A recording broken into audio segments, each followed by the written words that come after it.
With staff at the WWE Performance Center worried about getting fired and AEW's plans to have Hangman Page face Kenny Omega for the title revealed, this is Wrestling Up. My name is John and you're watching the Wrestling Report for July 1st.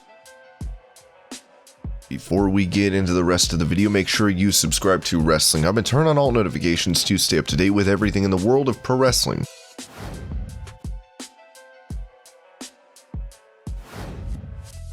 NXT had a scary moment in a match where Mercedes Martinez was hit with a spin kick from Xia Li. Martinez hit the mat hard as fans were concerned for her well-being. On Wrestling Observer Radio, Dave Meltzer noted, Mercedes is out of the hospital and they did take her to the hospital and she did have a concussion. Look, when it comes to concussions, and we're at day 1, you know, a concussion could mean she's fine to wrestle next week or she might not be ready to wrestle for another 6 months. Because you never know. We don't know the day after, so she's fine in the sense of she's fine, but how quick she's going to heal from it because concussions are unpredictable. We wish Mercedes the best and hope she can make a return to action soon.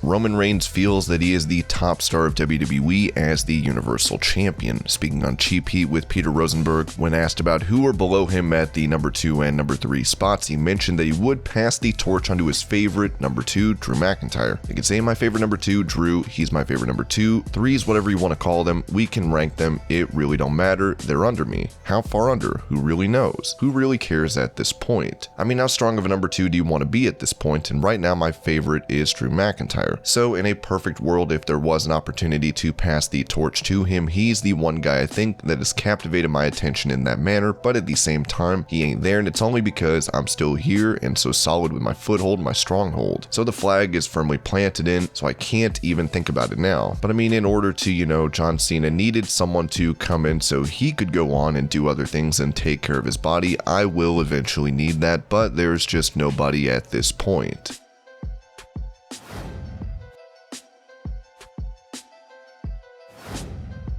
With the Iconics looking to find a promotion to vouch for their green card status to stay in America, former WWE star Peyton Royce spoke about her character in the company and frustrations that came from leaving NXT to the main roster. On NXT, we were still big, but I feel like we were stronger maybe. We were booked more like real threats on NXT, but when we transitioned to the main roster, Vince thought we were so funny on the microphone in that first week. So it just became more about us being funny and less threats. For me, that was a little bit for me to realize that we weren't threats. We're these fun over-the-top personalities, which I still loved. I missed being perceived as someone who could win a match or win a championship. Last year when we came back after the pandemic, I absolutely loved when we came back to splitting us up because I feel like it was really a mesh of both things.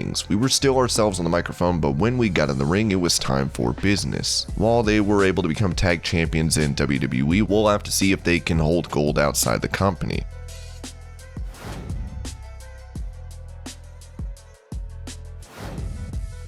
WWE's developmental training facility, the Performance Center, is about to see a visitor in Vince McMahon, as PW Insider noted. McMahon is slated to be at the WWE PC today and is scheduled to have a meeting with the staff and coaches at the facility. As you might imagine, the rare visit from McMahon has many who work within the PC and NXT privately concerned, given the amount of cuts the company has made in recent months. Of course, with WWE letting go over 60 employees from a plethora of digital departments, there are concerns for those at the PC, with the big boss coming for a visit.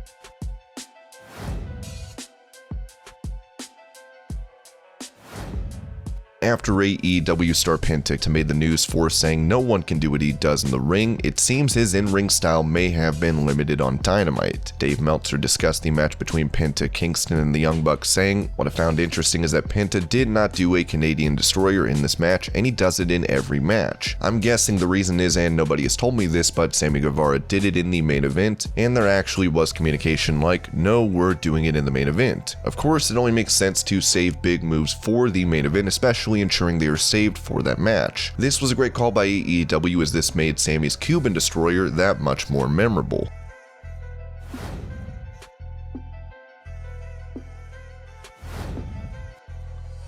Speaking of AEW, Chris Jericho was on Wrestling Observer Radio talking about the quote-unquote MMA fight between Jake Hager and Wardlow, saying it was actually the latter's idea. That was a suggestion by Wardlow months ago. We had it scheduled 2 separate times and things just changed. One time somebody was hurt and couldn't make it. The other time it didn't fit the angle where we had it slotted. The funny thing is we had to do that match before we went back on the road because obviously you have to build that cage. We wanted an actual MMA cage and we wanted it to be as close to an MMA fight as possible because Jake is an MMA fighter. We the cornerman, Aubrey had the black ref jersey. The way Justin Roberts announced it, we really put a lot of time into making it different from anything else you had seen, but it had to be taped because of the cage. It was the last tape show we had available and we could create and change the story to put it in there.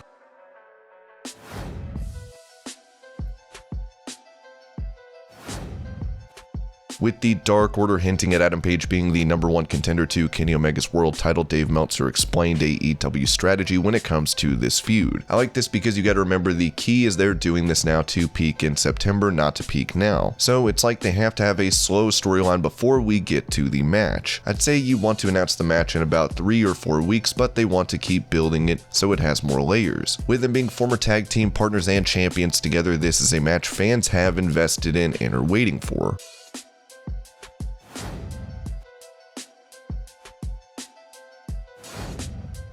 Since his release from WWE in March, Andrade has wound up in AEW with him being managed by Vicky Guerrero. Now he has an idea to reform an old faction of his with Nakamura and Charlotte Flair. It's a wonderful pitch. Nakamura is a great talent, so are Rush and Charlotte. I have never been with my fiancée Charlotte on TV, so it would be a dream to be with her, whether that be in this faction or not. I also have never been on TV with Rick, who is always a great person with me, so it would be very cool to make a faction with my friend Rush, with my fiancée, and my father-in-law, and with Nakamura, who has treated me well since Japan and is always a great person. This group would be wonderful and I think we would make history. I hope this dream becomes a reality in a not so distant future. At this point, this faction coming together seems unlikely unless Andrade can find his way back to WWE.